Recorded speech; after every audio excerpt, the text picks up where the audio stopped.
দর্শক আপনাদের সবাইকে স্বাগত জানাচ্ছি এনটিভির বিশেষ সাক্ষাৎকার অনুষ্ঠানে। সাথে আছি আমি নাজিবুর রহমান। আমাদের সাথে আজকে আছেন একজন বিশেষ অতিথি, গণপ্রজাতন্ত্রী বাংলাদেশ সরকারের স্থানীয় সরকার, পল্লী উন্নয়ন ও সমবায় মন্ত্রণালয়ের মাননীয় প্রতিমন্ত্রী মীর শাহে আলম এমপি। আমরা আজ জানবো স্থানীয় সরকার নির্বাচন নিয়ে, স্থানীয় সরকার কাঠামো থেকে শুরু করে স্থানীয় সরকার দায়িত্ব নেওয়ার পর উনি কিভাবে কাজ করছেন এবং তার পরিকল্পনা সম্পর্কে আমরা আজ তার কাছ থেকেই জানবো। মাননীয় প্রতিমন্ত্রী, আপনাকে অনেক ধন্যবাদ এনটিভিকে সময় দেওয়ার জন্য। শুরুতে একটু জানতে চাচ্ছি যে সরকার তো এরই মধ্যে আসলে 3 মাস পার করেছে, আপনি কতটা উপভোগ করছেন এই মন্ত্রণালয়ের দায়িত্ব? ধন্যবাদ এনটিভিকে এবং আপনাদের মাধ্যমে দেশবাসীকে ধন্যবাদ এবং সালাম জানাই। আসসালামু আলাইকুম এবং অন্য ধর্মের যারা রয়েছেন তাদের প্রতি শুভেচ্ছা। দায়িত্বটা আসলে উপভোগ করার বিষয় না, এটা পালনের বিষয়। মানুষ উপভোগ করে খাবার বা অন্য অন্য বিষয়। আমরা মাননীয় প্রধানমন্ত্রীর নেতৃত্বে যে দায়িত্ব পালন করছি,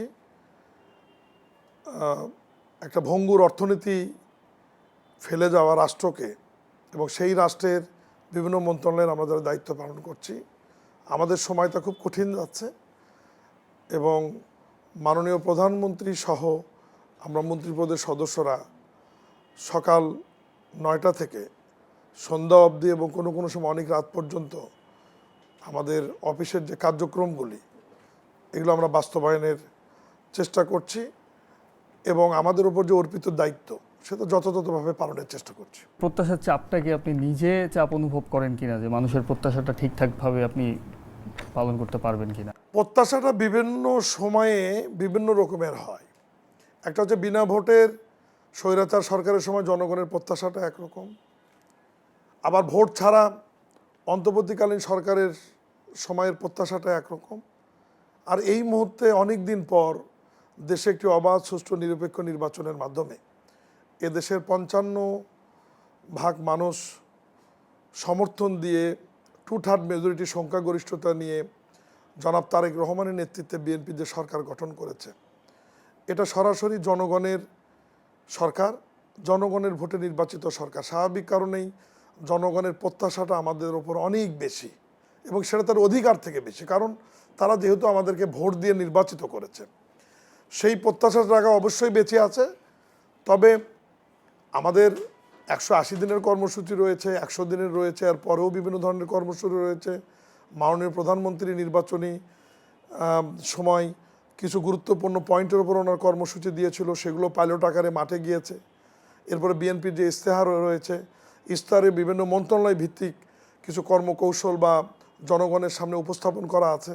আমরা সেই বিষয়গুলো নিয়ে কাজ করছি। মাননীয় প্রতিমন্ত্রী, আগের সরকারের আমলের কথাই বলছিলেন যে 17 বছর আসলে স্থানীয় সরকার বিভাগে যে ধরনের অনিয়মের কথা আমরা বারবার শুনছিলাম, গণমাধ্যমে আসছিল, আপনি দায়িত্ব নেওয়ার পরে আসলে কেমন দেখেছেন সেটা? আর মেগা প্রকল্পের নামে যেভাবে আসলে অর্থ লুটপাটের একটা উৎসব হয়েছে স্থানীয় সরকার বিভাগে। মূলত এই মন্ত্রণালয়ের দায়িত্ব তো আমি প্রতিমন্ত্রী, এই মন্ত্রণালয়ের মাননীয় মন্ত্রী বিএনপির মহাসচিব আমার শ্রদ্ধেয় মির্জা ফখরুল ইসলাম আলমগীর সাহেব, আমরা দুইজনই দফায় দফায় মিটিং করে যেটা দেখেছি যে বিগত বিনা ভোটে স্বৈরাচারের সরকারের সময় এই মন্ত্রণালয়ে ব্যাপক অনিয়ম এবং দুর্নীতি হয়েছে। শুধুমাত্র এক পিরোজপুর জেলাতেই 6,000 কোটি টাকা বরাদ্দ নেওয়া হয়েছে, যেখান থেকে 4,000 কোটি টাকা শুধু টেন্ডার হয়েছে, বিল তুলে পুরোপুরি টাকা আত্মসাৎ করা হয়েছে, কোনো কাজই হয়নি। সেখানে প্রকল্পের সংখ্যা ছিল প্রায় 2600 প্রকল্প, এর মধ্যে 1610টি প্রকল্পে কোনো টাচই করা হয়নি। এবং সেই কারণে অন্তর্বর্তীকালীন সরকার আসবার পরে পিরোজপুরের টোটাল ডেভেলপমেন্ট ওয়ার্ক কিন্তু উন্নয়ন প্রকল্প এখন বন্ধ রয়েছে, যেহেতু বিষয়টা নিয়ে দুদক এবং সেই সময় তদন্ত হয়েছে, অন্তর্বর্তীকালীন সরকারের সময় তদন্ত রিপোর্ট দিয়েছে, দুদক মামলা করেছে এবং যারা টাকাগুলো আত্মসাৎ করেছে ওখানকার তদানীন্তন বিনা ভোটের এমপি মহারাজ, এরপরে সম্ভবত পরিকল্পনা সচিব ছিল, পরে সম্ভবত মুখ্য সচিব হয়েছিলেন তোফাজ্জল নামে এক ব্যক্তি, তারপর ওখানকার হিসাব রক্ষণ কর্মকর্তা, এলজিডি নির্বাহী প্রকৌশলী, মানে যৌথভাবে, এটা শুধুমাত্র দুর্নীতি বলা চলবে না, এটা একটা ডাকাতি বলা যাবে। এবং ব্যাপকভাবে ডাকাতি করে এরকম সব জেলাতেই কম বেশি হয়েছে।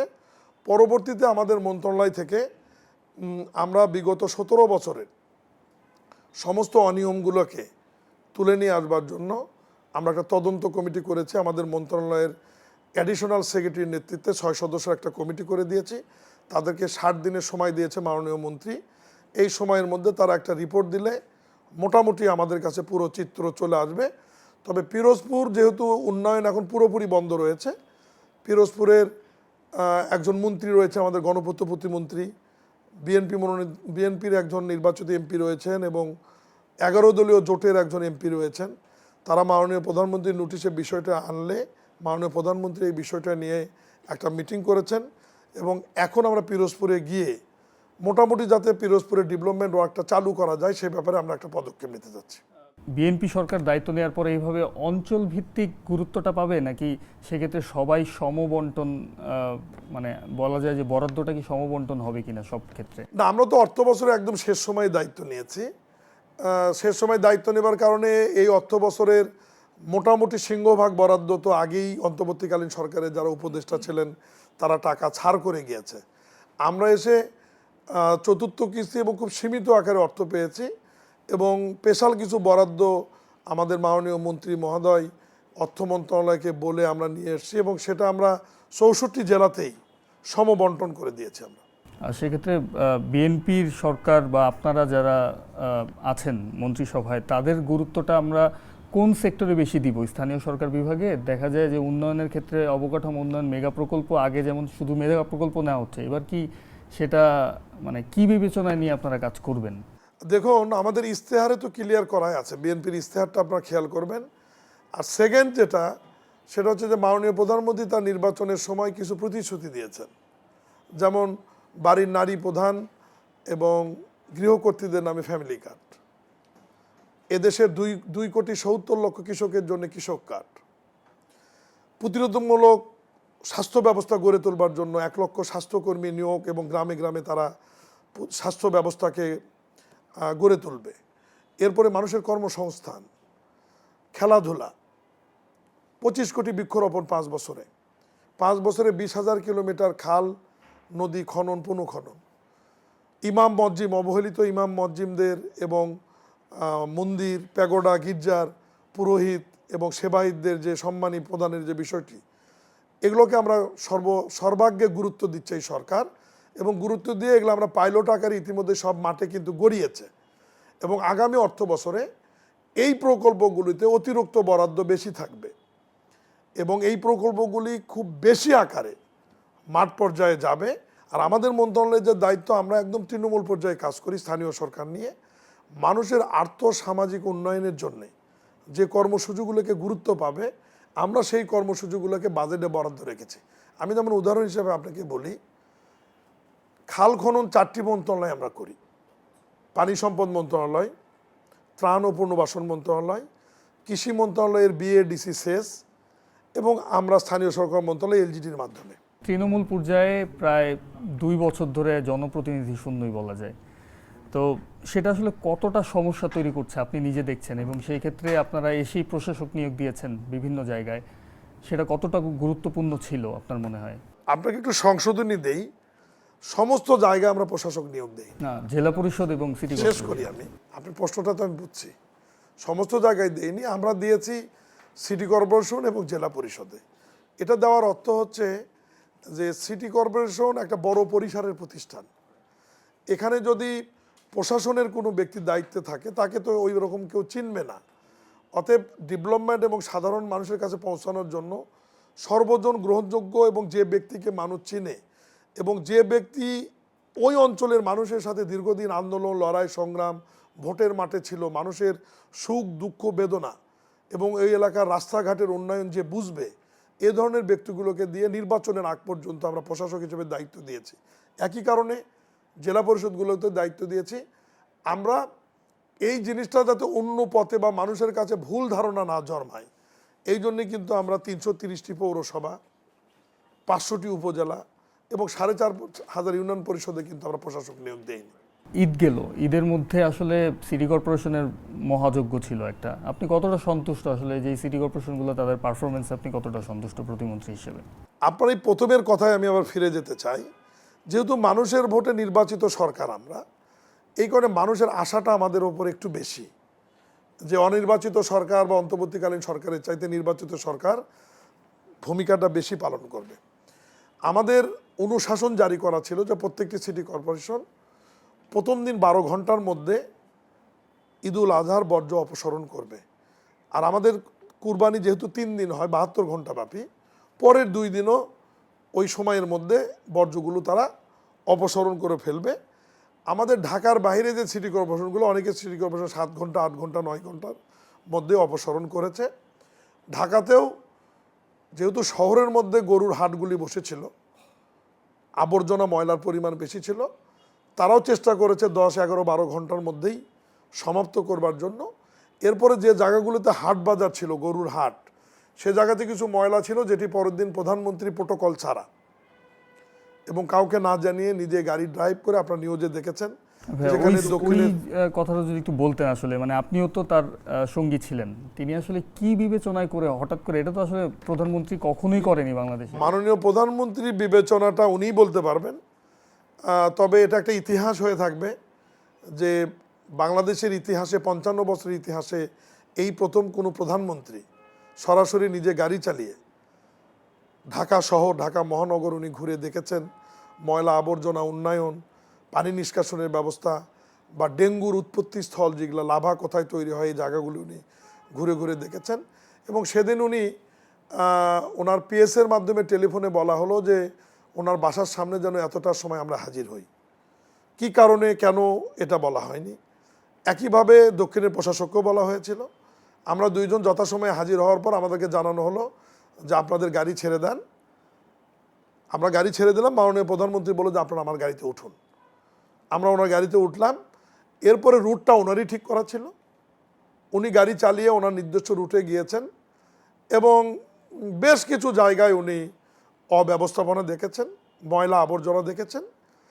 উনি অসন্তোষ প্রকাশ করেছেন, প্রশাসক মহোদয়কে নির্দেশনা দিয়েছেন, আমাকে নির্দেশনা দিয়েছেন এবং ওই দিনই তাৎক্ষণিক যেখানে বেশি পুরাতন ময়লা আবর্জনা ছিল, ঈদের বাহিরেও পূর্বের কিছু ময়লা আবর্জনা ছিল এরকম কয়েকটি জায়গায়, সেই 2 অঞ্চলের আঞ্চলিক প্রধান কর্মকর্তা, নির্বাহী কর্মকর্তা যারা ছিলেন, আমরা সাময়িক বরখাস্ত করেছি ওনার নির্দেশে এবং তাদের বিরুদ্ধে বিভাগীয় ব্যবস্থার প্রক্রিয়াও চলছে। এবং মাননীয় প্রধানমন্ত্রী 2 সিটি কর্পোরেশনের অ্যাকশন প্ল্যান হিসাবে 48 ঘন্টা একটা সময় বেঁধে দিয়েছিলেন। সেই সময়ের মধ্যে তারা চেষ্টা করেছে মোটামুটি ময়লা আবর্জনা পরিষ্কার করবার জন্য। অনেক জনবহুল একটি মহানগর, এটা অস্বীকার করার সুযোগ নাই। ওনারা চেষ্টা করছে, আমরাও করছি। আমি নিজেও আজকে সকালবেলা অফিসে আসার পূর্বে গুলশান লেক, হাতিরঝিল লেক সহ ডেঙ্গুর লাভা উৎপাদন হতে পারে মানে উৎপত্তি স্থল যেখানে, সেই জায়গাগুলি পরিষ্কার পরিচ্ছন্নতার কাজ তারা শুরু করেছেন। আমি পরিদর্শন করে এসেছি। মন্ত্রণালয় থেকে আমরা 20টি টিম করেছি। তারাও ঢাকাতে যেহেতু 20টি অঞ্চল রয়েছে আমাদের, দক্ষিণে 10টি অঞ্চল, উত্তরে 10টি অঞ্চল, অঞ্চল ভিত্তিক আমরা মন্ত্রণালয় থেকে উপসচিব এবং যুগ্ম সচিবদের আমরা দায়িত্ব দিয়েছি। তারা বিভিন্ন অঞ্চলে মনিটরিং করছে এই পরিষ্কার পরিচ্ছন্ন কর্মকাণ্ডটি এবং মাননীয় প্রধানমন্ত্রী সরাসরি বিষয়টি মনিটরিং করছেন এবং টাইম টু টাইম ওনার অফিসের যারা পিএস, এপিএস বা অন্যান্য দায়িত্বপ্রাপ্ত তারা খোঁজখবর রাখছেন। হাট ব্যবস্থাপনা কিংবা বর্জ্য ব্যবস্থাপনায় মোটা দাগে সরকার সফল বলা যায়। আমরা গণমাধ্যম কর্মীরাও ঘুরছিলাম। তবে একটি বিষয়ে খুব আলোড়ন তৈরি করেছিল, সেটি হচ্ছে উত্তরা মেট্রো রেলে পশুর হাট। সেটা আপনিও নিজেও ভিজিট করেছেন, আমরাও ছিলাম সেখানে। এই জিনিসটা নিয়ে আপনি বলছিলেন অপপ্রচার হয়েছে বা কিছু। আমি অপপ্রচার বলিনি, আমি বলেছি বিষয়টা হাটটা খোলা মাঠে ছিল, মেট্রো রেল থেকে অনেক দূরে। হঠাৎ বৃষ্টিপাত হবার কারণে, বৃষ্টি এবং ঝড় থেকে রক্ষা পাবার কারণে গরুর মালিক এবং ক্রেতা বিক্রেতারা এসে মেট্রো রেলের যে নিচে রাস্তাটি, সে রাস্তাতে আশ্রয় নিয়েছিল। আমরা খবর পাওয়ার সাথে সাথে ওখানে প্রশাসক মহোদয় গিয়েছে। প্রথম দিন সরিয়ে দেওয়া হয়েছিল, তারা আবার দ্বিতীয় দিন এসেছিল। দ্বিতীয় দিনে আমি আবার নিজে গিয়েছি, গিয়ে তাদেরকে সরিয়ে দিয়ে ওই জায়গাটি আমরা নিরাপত্তা বাহিনী দিয়ে পরে স্কর্ডন করে রেখে আমরা পরিষ্কার পরিচ্ছন্ন যেটা করার প্রয়োজন সেটা করেছি। তবে গরুর ক্রেতা এবং বিক্রেতারা যেটা করেছে এটা তারা ঠিক করেনি, কারণ মেট্রো রেল আমাদের দেশের একটা জাতীয় স্থাপনা। এটা আমাদের ন্যাশনালি এবং ইন্টারন্যাশনালি একটা বাজে মেসেজ যায়। এটা যারাই করেছে ইজারাদারের ব্যর্থতাও যদি থেকে থাকে, ইজারাদারের জরিমানা করা হয়েছে এবং আমি প্রশাসক মহোদয়কে নির্দেশনা দিয়েছি যে ইজারাদার কেন তাদের বাধা তৈরি করতে পারলো না মেট্রো রেলে আসা পর্যন্ত, এই কারণে ইজারাদারকে স্থায়ীভাবে কালো তালিকাভুক্ত করা হবে এবং ভবিষ্যতে সে কোনো ধরনের ইজারাদার বা ইজারা কাজে ভূমিকা রাখতে পারবে। সবার একটা কাঙ্ক্ষিত প্রশ্ন, বলা যায় যে সবাই এটার জন্য অপেক্ষা করছে যে স্থানীয় সরকার নির্বাচন আসলে কবে হবে, নির্দিষ্ট কোনো সময় আপনারা নির্ধারণ করেছেন কিনা? স্থানীয় সরকার নির্বাচনের ব্যাপারে তো মাননীয় মন্ত্রী মির্জা ফখরুল ইসলাম আলমগীর সাহেব ইতিমধ্যেই ঘোষণা দিয়েছেন। আমি নিজেও বলেছি যে আমাদের 5টি স্তরের নির্বাচন, ইউনিয়ন পরিষদ, উপজেলা পরিষদ, পৌরসভা, জেলা পরিষদ এবং সিটি কর্পোরেশন, 5টি নির্বাচন 1 বছরের মধ্যে আমরা শেষ করার পরিকল্পনা করছি। এই নির্বাচনে একটা বড় ধরনের বাজেটের বিষয় রয়েছে, অর্থ খরচের ব্যাপার রয়েছে। আমি আপনাদেরকে জানিয়ে রাখি, আপনাদের মাধ্যমে দেশবাসীকে জানিয়ে রাখি যে এই 5টি নির্বাচন করতে রাষ্ট্রের খরচ হবে 5,500 কোটি টাকা। এর মধ্যে আমাদের সিটি কর্পোরেশনের খরচ হবে 368 কোটি টাকা, উপজেলা পরিষদের খরচ হবে প্রায় 2,000 কোটি টাকা, কম বেশি বলছি আর কি, একটু কম বেশি হতে পারে। পৌরসভাতে খরচ হবে 300 কোটি টাকা। ইউনিয়ন পরিষদ, এই যে 4,582টি ইউনিয়ন পরিষদের নির্বাচন করতে রাষ্ট্রের খরচ হবে 2,800 কোটি টাকা, আর জেলা পরিষদগুলোতে খরচ হবে 37 কোটি টাকা। এই যে টোটাল 5,500 কোটি টাকা নির্বাচন কমিশনের মাধ্যমে ব্যয় হবে, এর বাইরেও এই নির্বাচনের সঙ্গে যারা জড়িত থাকবেন বা নির্বাচন যারা কন্ডাক্ট করবেন বা নির্বাচন মাঠ পর্যায় থেকে যারা তুলে নিয়ে আসবেন, presiding officer, polling agent, pulling officer, তাদেরও ট্রেনিং এবং অন্য অন্য ব্যয় সহ আরও 300 কোটি টাকা অতিরিক্ত খরচ হবে আমাদের। তো সব মিলিয়ে এই যে 5,800 কোটি টাকা আমাদের ব্যয় হবে, এটি ইতিমধ্যেই আমরা নির্বাচন কমিশন সচিবালয়কে বলেছি আগামী অর্থ বছরের বাজেটে তারা এটা সন্নিবেশিত করবে। জুনের বাজেটে একটা অনুমোদন হলে সরকারের আর্থিক সচ্ছলতার উপর নির্ভর করে কোন নির্বাচনটা আগে কোন নির্বাচনটা পরে করব, আমরা সেটা সরকারের আয়ের উপর ব্যয়টা নিরূপণ করে অর্থ মন্ত্রণালয়, স্থানীয় সরকার মন্ত্রণালয় এবং নির্বাচন কমিশন সচিবালয় বসে এটা আমরা ঠিক প্রাথমিকভাবে একটা চিন্তা করা হয়েছে কিনা সেপ্টেম্বর কিংবা অক্টোবর, নভেম্বর? অবশ্যই আমরা সেপ্টেম্বর অক্টোবর শুষ্ক মৌসুমে নির্বাচন শুরু করব। তবে এটা আমি নিশ্চিত বলতে পারি যে বছরের শুরুর দিকে যেহেতু সরকারের আয়ের পরিমাণটা কম থাকে, সেই ক্ষেত্রে আমি যেটা ব্যক্তিগতভাবে মনে করি, এটা আমার একদম ব্যক্তিগত ওপিনিয়ন, যে নির্বাচনে ব্যয় কম হবে আমরা হয়তো সেই নির্বাচনের দিকে আগে আগাবো। যে নির্বাচনে ব্যয়টা বেশি হবে সেটা হয়তো অর্থ বছরের শেষের দিকে যাবে, এটাই স্বাভাবিক। মাননীয় প্রতিমন্ত্রী, দলীয় সরকারের অধীনে নির্বাচন সুষ্ঠু হওয়ার কোনো সুখস্মৃতি আসলে গেল কয়েক দশক নেই আমাদের। সেক্ষেত্রে আপনার নির্বাচিত সরকারের অধীনে একটা নির্বাচন নিয়ে আসলে আপনারা কতটুকু প্রত্যাশা করছেন যে একটা ফ্রি ফেয়ার ইলেকশন হবে? দলীয় সরকারের অধীনে নির্বাচনের বিষয়ে আপনি যেটা বললেন ওটা আপনি ঠিকই বলেছেন, কারণ তাদের তো জনগণের কাছে দায়বদ্ধতা ছিল না, সেটা ছিল বিনা ভোটের সরকার, অনির্বাচিত সরকার। এবং স্থানীয় সরকার নির্বাচনগুলোতে দলীয় প্রভাব তৈরি তখনই হয়েছে যখন নির্বাচনগুলি জাতীয় প্রতীকে এবং দলীয় মনোনয়নে হয়েছে। এইবার যেহেতু বিএনপির সরকার, সংসদে আমরা যে অধ্যাদেশগুলি আইন আকারে পাশ করেছি, সিটি কর্পোরেশন, পৌরসভা, উপজেলা পরিষদ, ইউনিয়ন পরিষদ, জেলা পরিষদ, প্রত্যেকটি আইনে আমরা জাতীয় প্রতীক বাদ দিয়েছি। যেমন ধানের শীষ প্রতীক থাকবে না, সাধারণ প্রতীকে নির্বাচন হবে এবং দলীয় কোনো মনোনয়ন দেওয়ার সুযোগ এখানে থাকবে না। যখন দলীয় প্রতীক থাকবে না, দলীয়ভাবে মনোনয়ন যখন আমরা দিব না, সবার জন্য যখন নির্বাচনটা উন্মুক্ত থাকবে এবং সরকার শক্ত অবস্থানে যদি থাকে, আমার বিশ্বাস যে স্থানীয় সরকার নির্বাচনগুলো অবাধ, নিরপেক্ষ এবং সুষ্ঠু হবে। সিইসি কিছুদিন আগে এক বক্তব্যে বলছিল যে তিনি সহিংসতার আশঙ্কা করছেন, যে সহিংসতা হতে পারে স্থানীয় সরকার নির্বাচনগুলোতে। আপনিও কি তাই মনে করেন কিনা? সহিংসতার কোনো জায়গা বা সম্ভাবনা কি আছে? আমি দেখছি না, কারণ মাননীয় প্রধানমন্ত্রীর যে নির্দেশনা আমাদের প্রতি বা অনুশাসন জারি আছে, সেখানে উনি বলেছে যে স্থানীয় সরকার নির্বাচনগুলো আমরা হস্তক্ষেপ করব না এবং স্থানীয় সরকার নির্বাচনগুলি অবাধ, সুষ্ঠু, নিরপেক্ষ এবং সবার কাছে গ্রহণযোগ্য করার জন্য সরকারের সর্বশক্তি নিয়োগ করে এই নির্বাচনগুলি মাঠ থেকে আমরা উঠিয়ে নিয়ে আসবো। মাননীয় প্রতিমন্ত্রী, যারা প্রশাসক আছেন তাদেরকে নিয়ে আসলে প্ল্যানটা কি, যে তারাই কি মনোনয়ন পাচ্ছে, কোনো সম্ভাবনা বা দলীয় ফোরাম? আমরা যেহেতু মনোনয়ন দিচ্ছি না দলীয়ভাবে, অতএব প্রশাসকরা যদি মনে করে যে আমরা নির্বাচন করব, তারা পদত্যাগ করে নির্বাচন করতে পারে। এখানে দল থেকে তো আমরা কাউকেই বাধা দেব না, আপনিও নির্বাচনে অংশগ্রহণ করতে পারেন, এখানেও আমাদের সমস্যা নেই। আপনাদের কারো প্রতি সমর্থন তো থাকবে? কোনো সমর্থন থাকবে না, কোনো মনোনয়ন থাকবে না, দলীয় প্রতীক থাকবে না। সেক্ষেত্রে বিরোধী দল থেকে বারবার বলা হচ্ছিল যে যারা প্রশাসক আছেন তারা যেন নির্বাচন না করতে পারেন।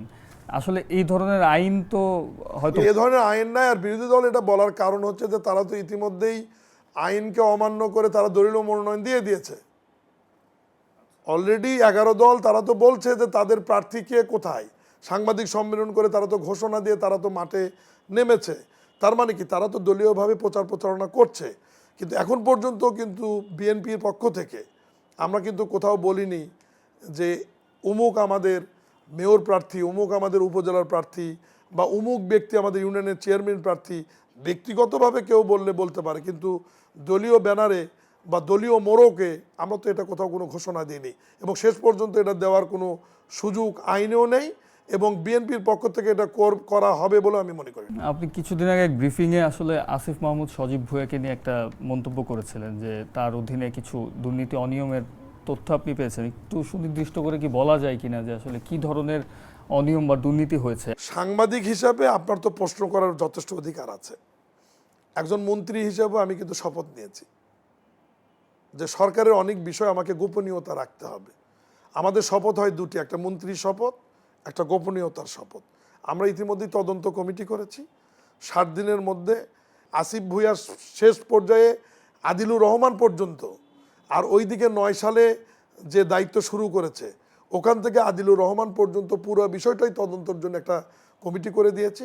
এই তদন্ত রিপোর্ট আসলেই এই তদন্ত রিপোর্টটি মাননীয় মন্ত্রী এবং আমি প্রেস কনফারেন্স করে সবার সামনে আমরা উন্মুক্ত করে দেব যে কারা কারা কি অন্যায়, অনিয়ম এবং দুর্নীতি করে। এমনিতে মানে আমরা জানতে পারি কিনা যে কোন সেক্টরগুলোতে আসলে অনিয়ম হয়েছে, বা এই ছোট একটা ধারণা যদি আমরা পেতাম তাহলে আসলে। সমস্ত স্থানীয় সরকার সেক্টরে ওয়াসাতে দুর্নীতি হয়েছে, সিটি কর্পোরেশনগুলিতে হয়েছে, এরপরে আমাদের জনস্বাস্থ্যতে হয়েছে, এলজিডিতে হয়েছে, সিটি কর্পোরেশনে, পৌরসভায়।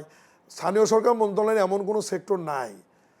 বাংলাদেশের অন্য অন্য সেক্টরে যেরকম দুর্নীতি হয়েছে, সর্বোপরি আমি যেটা এক কথাই বলতে চাই, স্থানীয় সরকার পরিচালনা সমবায় মন্ত্রণালয়ের যে সুনামটা ছিল আমাদের আগের মন্ত্রী মহোদয়ের সময়, বিএনপি সরকারের সময়, সালাম তালুকদারের সময়, বা অন্য অন্য মন্ত্রীরা যখন দায়িত্ব পালন করেছে তাদের সময়, যে ঐতিহ্যটা ছিল, যে সুনাম ছিল এই মন্ত্রণালয়ের, বিগত 19 বছরে 17 বছরে এই সুনামটা আর নাই।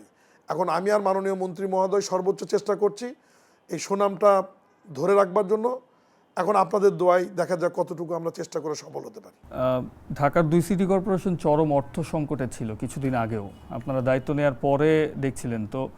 অন্তর্বর্তী সরকারের আমলে কি কোনো গাফলতির কারণে এরকম অর্থ সংকট, কিংবা এটা কি অনেক আগের রেশ কিনা সেটা আপনারা ফাইন্ড আউট করেছেন কিনা? এটা মূলত দুই প্রশাসক বলতে পারবে, কারণ হিসাবগুলো তো তাদের কাছে রয়েছে।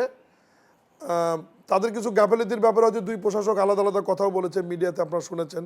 তবে আমরা দায়িত্ব নেওয়ার পরে শেষ সময় অর্থ বছরে, আমি এর আগেও বলেছি আপনাকে, যাতে অন্ততপক্ষে পরিষ্কার পরিচ্ছন্ন সহ তাদের বেতন ভাতা সহ যাতে এই স্থানীয় সরকার প্রতিষ্ঠানগুলো মানুষের সেবায় কাজ চালিয়ে যেতে পারে, এর জন্য যে মিনিমাম অর্থর প্রয়োজন সেটা আমরা ছাড় করেছি।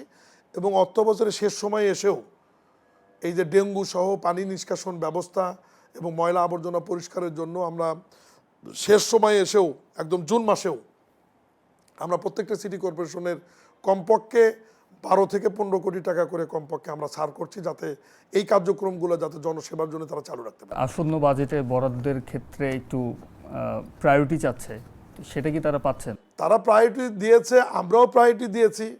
এখন বাজেট উপস্থাপন করবে তো অর্থ মন্ত্রণালয়, সংসদে এটা নিয়ে বিস্তারিত আলোচনা হবে। আমাদের মন্ত্রণালয়ের পক্ষ থেকে মাননীয় মন্ত্রী এটি নিয়ে কথা বলবেন, জোরালো ভূমিকা রাখবেন।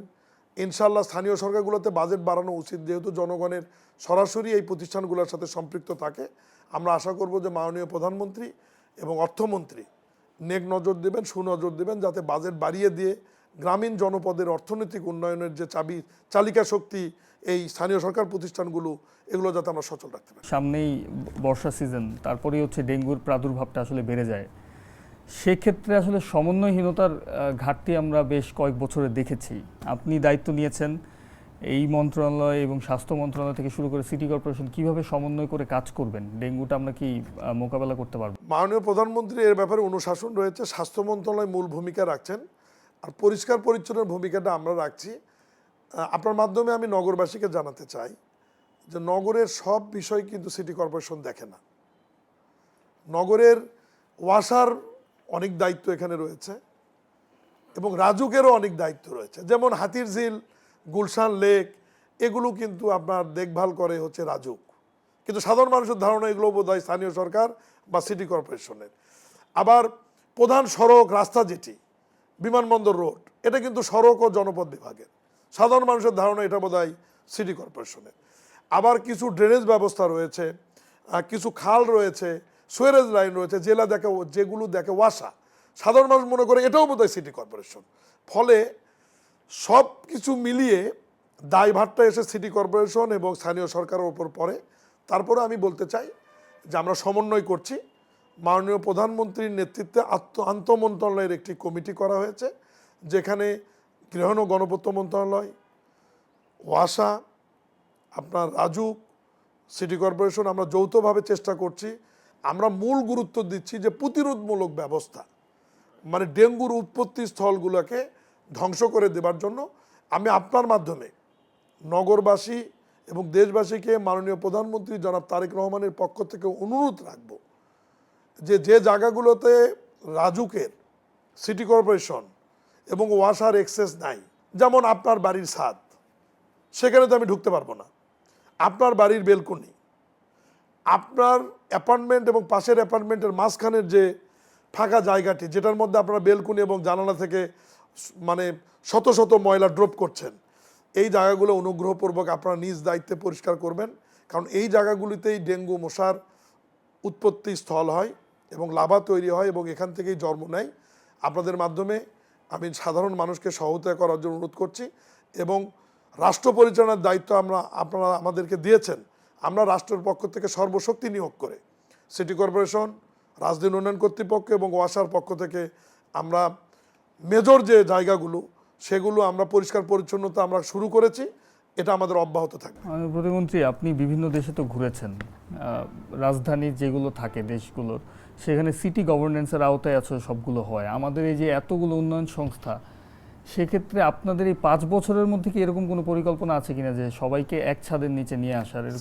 সিটি গভর্নমেন্টের পক্ষে আমি নিজেও, কারণ একজন মেয়রের হাতে যদি রাজুক, ওয়াসা, বিদ্যুৎ বিভাগ, তারপরে আপনার গ্যাস, তিতাস, তারপর সড়ক বিভাগ, সমস্ত ডিপার্টমেন্ট যদি এবং পুলিশ সব যদি না থাকে, মেয়রের সব দায় কিন্তু মেয়রকেই বহন করতে হয়। এখন পর্যন্ত এই বিষয়টি আলোচনায় আসেনি। তবে আমার মনে হয় যে যদি জনদাবি ওঠে এবং সমন্বিতভাবে সব কাজকে যদি বাস্তবায়ন করার মতো হয়, তাহলে মাননীয় প্রধানমন্ত্রী নিজে এটা নোটিশে নেবেন এবং হয়তোবা একটি সুন্দর নগর ব্যবস্থাপনা সাজানোর জন্যে কোনো না কোনো দিন হয়তোবা এটা একটি সিটি গভর্নমেন্টের আওতায় আসতেও পারে। শেষ প্রসঙ্গ জলাবদ্ধতা নিয়ে বলতে চাই যে বর্ষায় জলাবদ্ধতা, আপনি একটা অনুষ্ঠানে বলছিলেন যে এটা আসলে জলজট, জলাবদ্ধতা না।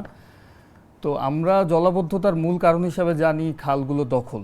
আমরা একটা কোনো টাইম ফ্রেম আপনার কাছ থেকে পাবো কিনা যে আমরা 5 বছরের মধ্যে খালগুলোকে উদ্ধার করতে পারবো? আমরা সবসময় শুনতাম যে খাল দখলমুক্ত হবে, কিন্তু আমরা কোনো নির্দিষ্ট টাইম ফ্রেম আপনার কাছ থেকে পাবো কিনা যে এর মধ্যে আমরা খালগুলো দখলমুক্ত করব?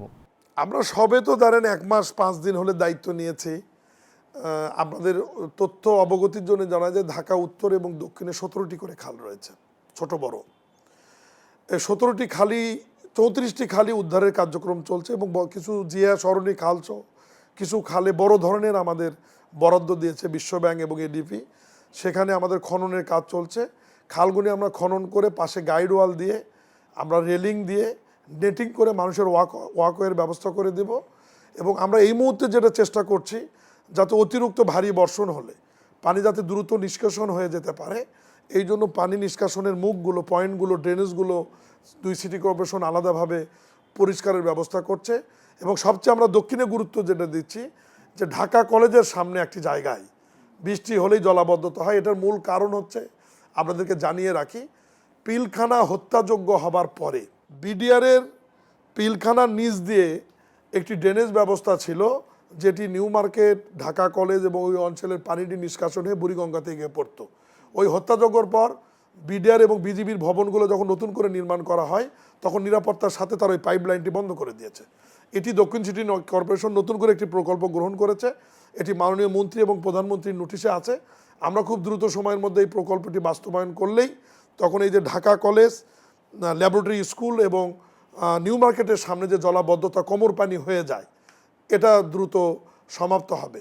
সমালোচনা তো আমাদের থাকবেই। দেখুন, আমি আপনাকে একটা কথা বলি, 1 ঘন্টায় কত মিলিমিটার পানি হলো, এটা আপনাকে একটা হিসাব রাখতে হবে, এবং কত মিলিমিটার পানি নিষ্কাশনের ক্ষমতা আমরা রাখি সিটি কর্পোরেশনের এই সীমিত ড্রেনেজ ব্যবস্থা এবং রাস্তাঘাটের মধ্যে।